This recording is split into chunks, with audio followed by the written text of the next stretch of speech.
Sea lice blamed for teen's bloody outing on Australian beach. Melbourne, Australia. A teenager who just wanted to relax his legs at a Melbourne beach but emerged with his feet covered in blood has stumped marine experts, but one biologist is convinced the culprits were tiny scavengers. Sam Canize's legs felt sore after playing a game of football on Saturday, so he decided to soak them at the beach.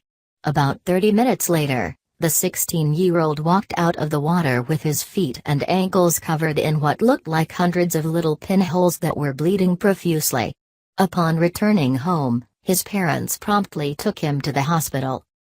Canize's father, Jared, said hospital staff had no idea what kind of creature could have caused the injuries.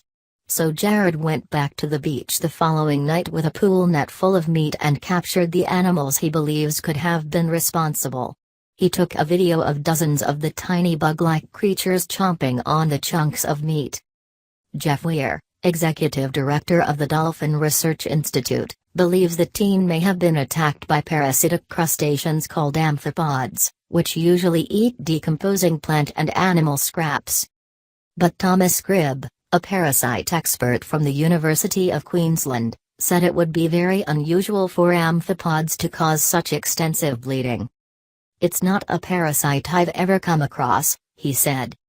But in remarks published Monday on Australian news website news.com.au, Associate Professor Richard Rayner, with Monash University's School of Biological Sciences, said he was convinced amphipods commonly known as sea lice or sea fleas were the culprits behind the attack. "I think it's very rare," Rayner admitted to the website, but he said Canize was likely chewed up so badly because he stood still for an extended period of time.